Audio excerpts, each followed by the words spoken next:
जय हिंद दोस्तों। देखिए, मैं आपको पहले ही बता रहा हूं, ये एक ऐसा सवाल है, अगर आप इसे 100 बच्चों को सॉल्व करने के लिए दोगे तो 99 गलती करेंगे ही करेंगे। और इस सवाल के 2 आंसर आते हैं। आपको मजाक लग रहा होगा, अभी पता चलेगा। आज की इस वीडियो में हम 5 ऐसे ही मजेदार सवालों को हल करेंगे। तो मैथ में होशियार बनना है तो इस वीडियो को ध्यान से देखना है एंड तक। कार्यक्रम शुरू किया जाए। सबसे पहले हम इस सवाल को हल करने के लिए 3 में से 3 को घटाएंगे तो 0 बचेगा, और बाकी ये जो चीजें लिखी हैं इन्हें ऐसे ही लिख देंगे। अब यहां पर 3 और 3 को जोड़ेंगे तो 6 आएगा, गुणा 0 ऐसे ही लिखेंगे। और अब हम लास्ट में 6 का गुणा 0 में करेंगे तो 0 आंसर आएगा। अब हम इसी सवाल को दूसरे तरीके से हल करते हैं। सबसे पहले हम इस बार 3 का गुणा 3 में करते हैं, कितना आएगा 9। बाकी का ये पूरा सवाल ऐसे ही उतार लेंगे, एक बार में एक ही काम करना है। 9 और 3 को जोड़ेंगे तो 12 आएगा, -3 ऐसे ही लिख देंगे। और अब लास्ट में 12 में से 3 घटा देंगे तो 9 आंसर आएगा। अब आप ही सोचिए, सवाल एक है लेकिन आंसर 2 आ रहे हैं। अब दोनों आंसर तो नहीं हो सकते, कोई ना कोई एक आंसर गलत है। और यही सबसे बड़ी कंफ्यूजन है, बच्चे बहस करने लगते हैं। तो मैं आपको एक तरीका समझा रहा हूं, उसे हमेशा याद रखना। सबसे पहले ऐसे सवालों में डिवाइड सॉल्व करते हैं, फिर दूसरे नंबर पर मल्टीप्लाई यानी कि गुणा, तीसरे नंबर पर प्लस यानी कि जोड़, और 4वें नंबर पे सबसे लास्ट में माइनस। इस सवाल में डिवाइड तो है नहीं तो हमें पहले मल्टीप्लाई करना है।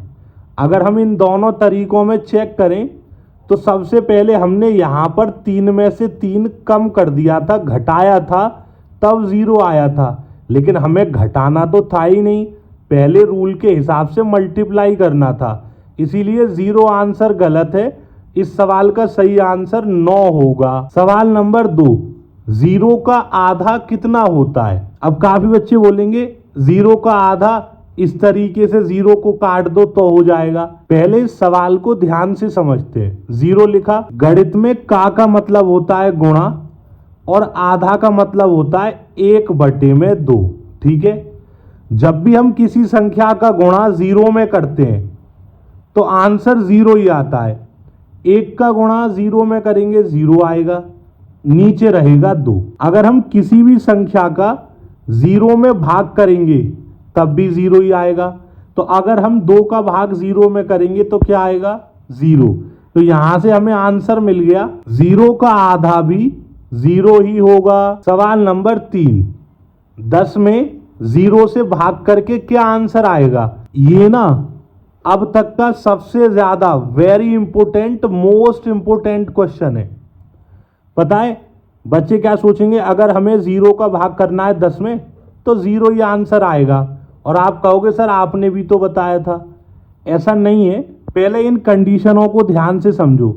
यहां हमने कहा है 0 का गुणा किसी नंबर में 0 आता है, किसी नंबर का भाग 0 में, यहां उल्टा है। जब भी हमें किसी भी संख्या में 0 से भाग करना हो तो वहां पर आंसर 0 नहीं आता, वहां पर ये वाला चिन्ह आंसर होता है। अब ये जो आपको चिन्ह दिख रहा है, आप कह रहे होगे ये तो 8 बना दिया उल्टा करके। ये 8 नहीं है, पहले और ध्यान से समझो।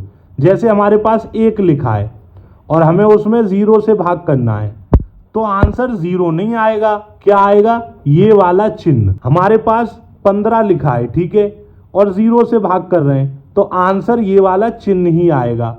अब ये चिन्ह क्या है इसे समझते हैं।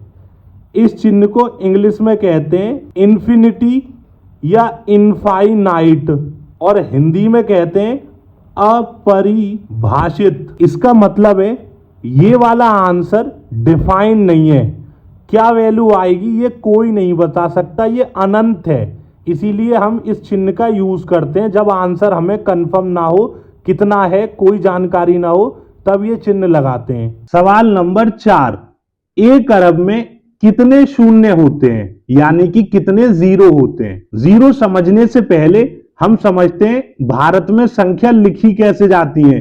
सबसे पहले इकाई लिखते हैं 1, फिर दहाई लिखते हैं 10, फिर सैकड़ा लिखते हैं 100, फिर हजार लिखते हैं 1000, फिर 10,000 लिखते हैं 1 के आगे 4 जीरो, फिर 1 लाख लिखते हैं 1 के आगे 5 जीरो, फिर 10 लाख लिखते हैं 1 के आगे 6 जीरो, 10 लाख के बाद फिर करोड़ लिखते हैं 1 के आगे 7 जीरो, करोड़ के बाद 10 करोड़ लिखते हैं 1 के आगे 8 जीरो, 10 करोड़ के बाद 1 अरब लिखते हैं 1 के आगे 9 जीरो। अब आपके सवाल का जवाब आपको मिल गया होगा, 1 अरब में 9 जीरो होते हैं।